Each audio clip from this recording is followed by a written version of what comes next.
membahas cerita komedi.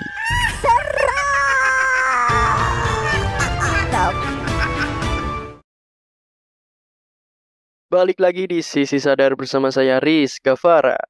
Bersama saya Sena yang saat ini nungguin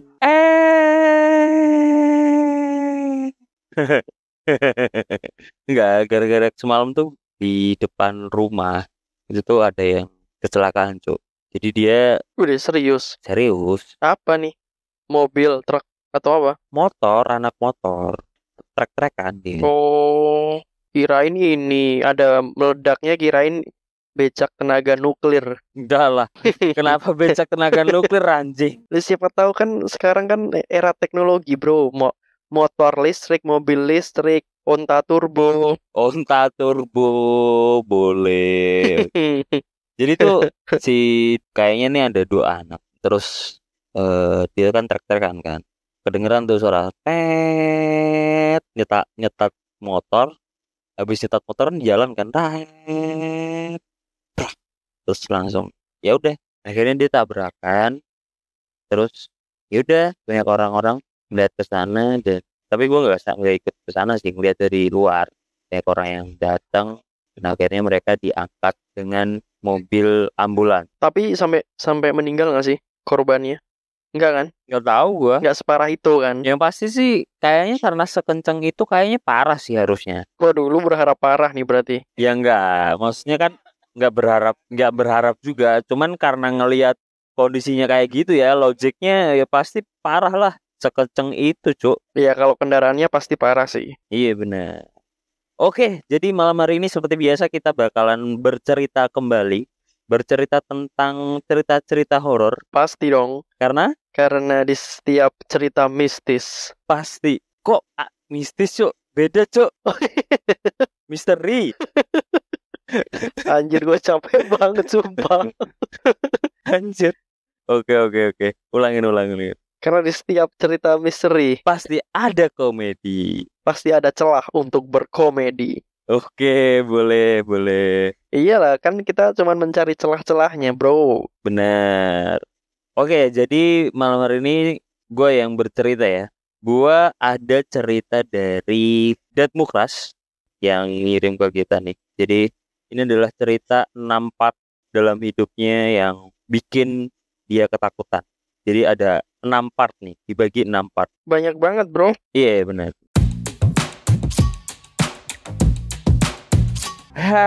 Setelah ikut konferensi persatuan dukun-dukun, sepatuku jadi kotor nih. Ih, mana bau tai lagi, Ki? Ya, harus ke curug mata air nih buat bersihin sepatu. Katro bener nih, aki-aki. Sekarang ada Wildan Sus yang bisa bersihin sepatu sampai kinclong. Wildan Sus, urusan sepatu kotor udah pasti Wildan. Oke, ini kita anggap namanya adalah Eko aja ya. Nama samaran ya. Si Eko ini tinggal di rumah orang tuanya yang dulunya adalah rumah tetangga yang dulu kosong lama karena pemiliknya meninggal dan anak-anaknya tinggal di Jakarta. Oke. Jadi neneknya si Eko ini dia ngebeli rumahnya tetangganya itu, terus akhirnya dibikin sebagai gudang gitu. Kemudian di tahun 2008 rumah itu direnov dan ditempati oleh si Eko, bapak, mamanya dan adiknya. Akhirnya pindah ke rumah situ tuh. Ini adalah part pertama dalam cerita ini. Part pertama adalah jadi di tiap malam tertentu gitu ya, selalu mencium wangi bunga melati atau bunga kenang.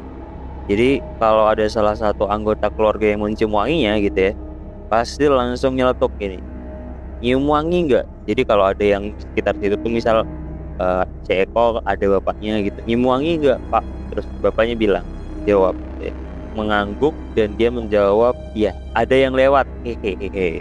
Bapaknya sambil ketawa hehehe itu tuh, maksudnya dia ketawa kayak mengisyaratkan bahwa kalau di situ ada yang lewat tapi bukan orang. Pengamen wangi habis mandi. Bukan, itu kan dia bilang bukan orang. Oh, bukan orang. Oh, bukan orang. Iya. Kangguru mungkin. Bangke. Oke, part kedua. Jadi di area dapur sampai kamar mandi sering terlihat bayangan hitam tinggi berseliweran. Kadang arahnya itu dari dapur ke kamar mandi, kadang sebaliknya. Semua anggota keluarga pernah ngalamin ini, tapi kami masih pengen-pengen aja nih, karena kami masih pikir ya selama mereka tidak mengganggu ya nggak apa-apa gitu. Kami dengan dunia kami dan mereka dengan dunia mereka. Dan ada dunia laut juga, seotan. Bener. Lo ngeliat seotan bener. kan? Gua lihat. Ya nggak? Pernah lihat sih. Oke. Tapi sekarang udah nggak ada ya kayaknya. Gue nggak pernah nonton TV anjir. Iya, maksud gua kayaknya udah nggak ada. Kalau nggak salah infonya terakhir itu dia kena putas. Anjir lu bangke. Oke, ini adalah masuk ke part 3. Part ketiga ini adalah di pertengahan tahun 2011 ada tetangga sebelah rumahnya si Eko nih ya, rumahnya si Eko ini meninggal dunia karena bunuh diri. Malam itu akhirnya sekeluarga terbangun dan dari tidurnya karena mereka dikejutkan dengan suara orang lari-larian di atas rumah. Di pas hari orang itu meninggal karena bunuh diri ya, malamnya itu ada suara lari-larian di atas rumah. Itu jelas banget suara orang lari, bukan suara kucing atau suara tikus. Jadi mereka mendengar cukup lama, yang hingga akhirnya bapaknya Eko ini kesel gitu ya. Kesel dengan akhirnya dia melakukan sesuatu, yaitu dia spontan mengambil karpet bapaknya dan menggebrakan ke arah atap sambil memaki dengan umpatan, "Hei monyet, turun loh, gangguin kita tidur aja, sini turun." Setelah itu suara tersebut langsung hilang dan suasana berubah menjadi sunyi. Kenapa karpet anjing yang dibawa? Apa ya? Dilempar di atas gitu kan maksudnya tuh. Iya, maksud gue kan ada barang-barang lain yang bisa dilempar selain karpet gitu kan. Terus karpet kan lu harus gulung dulu kan? Ya kalau misal karpetnya udah kegulung mah kan karpet belum dipakai. Oh iya, mungkin bisa ya. Cuman kan Bisa. masih ada benda lain, mungkin asbak atau mungkin gergaji, bulldozer atau rel kereta api. Tapir bisa. Tapir juga bisa dilempar. bisa tapir bisa. bentor listrik ya kan, bentor Anjir, apa tenaga nuklir lu bilang tadi tuh, anjing lu. becak tenaga nuklir anjir. Nah, itu adalah part ketiga. Ini adalah kelanjutannya dari part keempat. Jadi pernah suatu malam bapak dan mamanya, ini agak aneh ya, bapak dan mama gitu kan. Maksud gue kenapa bapak dan mama? Harusnya kan bapak dan ibu gitu. Kalau mama harusnya papa dan mama kayak. Ya nggak apa-apa lah. Lanjut ya. Jadi ada bapak dan mamanya itu kebangun karena mendengar suara keran air di kamar mandi menyala dan sorot air terdengar suara seperti penuh gitu. Jadi airnya tuh sampai banjir dengan air. Kedengaran banget suara. Setelah dicek suaranya tuh hilang dan ternyata sama sekali tidak ada yang menyalakan keran. Bahkan air pun itu nggak ngalir setetes pun. Aneh. Ini hantu air nih, fix hantu air.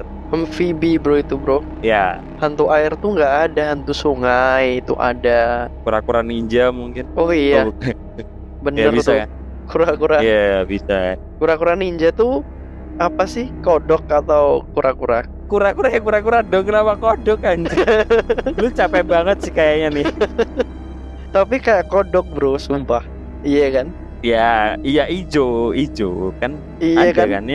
Emang kura-kura warnanya hijau anjir. Enggak, bentuk palanya. Ya benar. Iya, kodok hijau juga ada. Iya ya. Kenapa sih? Kalau lu visualisasikan emang mirip kodok sih. Iya. Oke, lanjut nih part kelima nih, part yang cukup panjang nih. Ini kejadiannya sekitar tahun 2012. Jadi ibunya tuh, mamanya tadi tuh ya, buka usaha kecil-kecilan, alhamdulillah ramai gitu.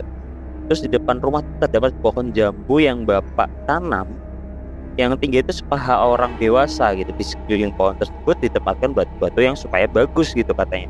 Nah pagi itu tuh inisiatif memberi pupuk organik di bapak. Saat mengangkat batu-batu itu yang di sekeliling pohon, dia terkejut gitu bahwa di situ ada benda kecil yang terbungkus dengan kain kafan, mirip pocong gitu. Waduh, kiriman nih. Benar nih, kayaknya sih bisa jadi nih.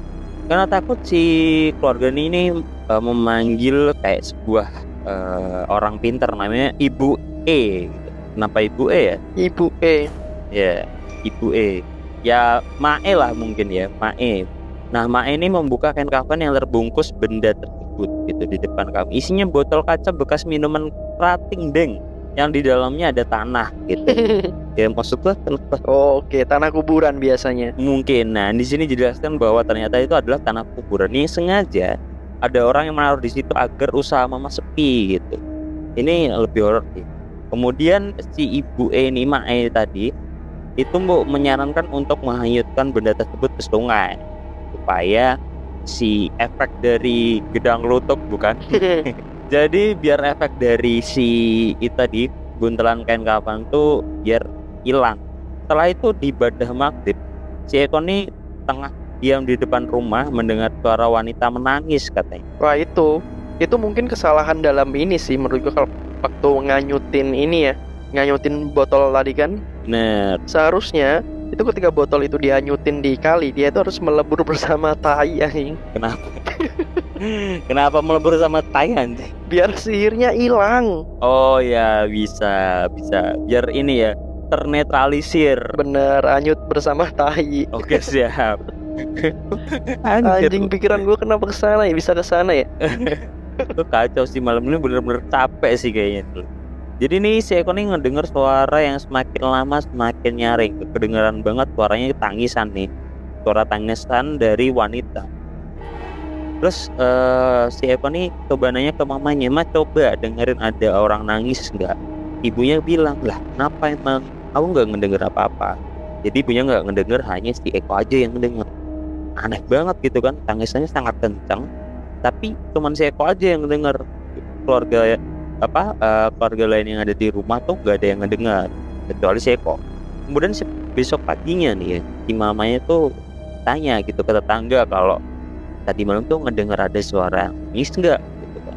Ternyata nggak juga gitu. Jadi ya fix si Eko aja yang ngedengar. Nah, ini kemungkinan ada hal yang berkaitan dengan buntelan kain kafan tadi nih. Akhirnya ditanyain nih ke Mae lagi nih, ditanyain bahwa ternyata yang nangis itu adalah penghuni benda yang mirip pocong tadi. Dia nggak terima dibuang ke sungai karena waktu hanyut barengan sama tai. Bangke. Oke. Ya kan, misal barengan, bau nggak tai? Gua tanya sekarang sama lo. Bau lah, bener tuh. Nah, makanya di masa dijejerin tai. Bener. Ya nangis lah. Iya, karena bau ya, saking baunya gitu. Ya itu. Gitu anjir. Oke. Ini adalah part ke-6, part terakhir dari cerita ini.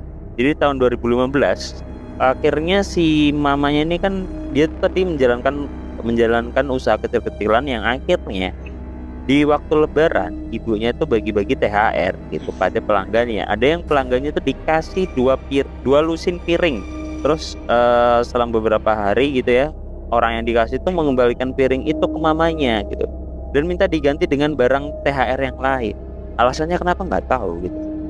Alasannya katanya bilangnya si Bu R ini bilang bahwa piring yang mama kasih itu pecah tiba-tiba. Mama pikir kualitas piringnya jelek kali ya. Jadi sisa piringnya tidak pecah, ditarik kembali dari sama Bu R-nya tadi dengan niatan akan diganti dengan barang lain. Piring-piring tersebut disusun dan disimpan di atas meja dapur. Akhirnya setelah maghrib mereka sekeluarga dikejutkan suara barang pecah. Ya, barang piring itu adalah barang yang pecah itu adalah piring yang tadi dari Ibu R tadi itu yang dikasih. Pecah dan lebih tepatnya melayang lalu meledak hancur. Jadi bukan pecah jatuh tapi ke atas dulu melayang terus tiba-tiba pecah gitu. Berkeping-keping mental ke sana sini sampai pecahnya terlempar ke semua penjuru dapur. Waduh, ngeri tuh. Kami yang melihat kejadian itu, jadi si sekeluarga itu ngelihat, langsung dibuat melongo dan mencoba menghindar agar tidak terkena pecahan piring. Bagaimana bisa gitu kan, piring yang tiba-tiba melayang dan meledak sendiri. Ini udah nggak masuk akal. Jadi ini gangguan yang sudah maksudnya ke fisik gitu ya, maksudnya nggak bukan fisik ya, masuknya udah Gitu pakai ke barang gitu. bukan gangguan, berarti itu serangan, bro. Iya, serangan maksud gua. Ya, gangguan dan serangan, mungkin serangan itu adalah bagian dari gangguan gitu. Ya bisa gitu juga sih. Gitu. Itu adalah part terakhir dari cerita ini gitu. Jadi ini mungkin ceritanya memang banyak banget dan kompleks gitu ya, banyak banget. Mungkin nih nggak cuma satu sosok yang menghantui mereka gitu ya. Mungkin banyak orang syirik sih kalau menurut gua sih. Gue kira sih di situ adalah salah satu ormas dari hantu gitu ya. Anjir Ki. Karena kan banyak banget tuh, iya kan? Maksud gue kan banyak dari berbagai makhluk itu yang mengganggu mereka, dari suara-suara, bentuk, terus ya banyak banget lah cerita-cerita yang di situ yang aneh gitu. Iya sih ya. Ini maksudnya ormas sih, ormas hantu nih. Ya namanya orang syirik mah.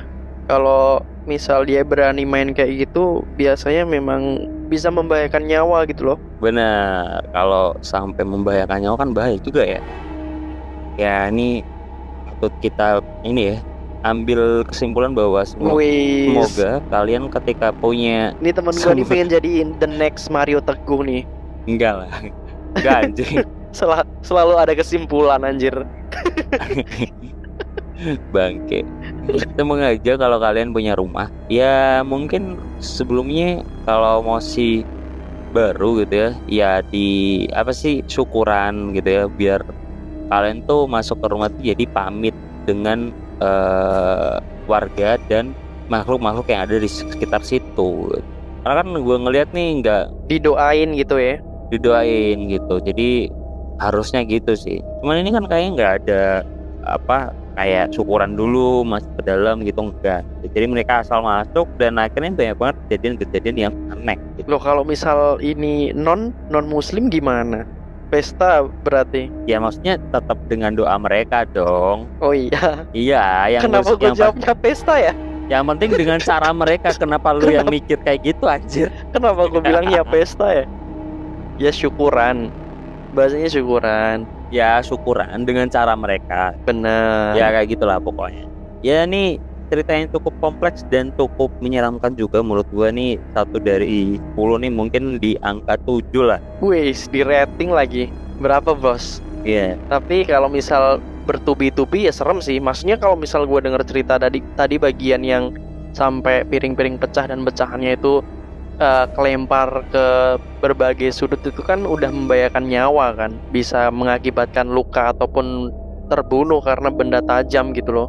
Ngeri sih itu sih. Bener. Kalau gua 7 sih. 7. Gua kira berapa gitu. Lu tanya dong. Kenapa? Ya karena tidak mengenai sasaran. Ya kalau misal kena kan berarti dia berhasil anjir. Oh iya bener. Oke, kayak gitu kali ya cerita ini.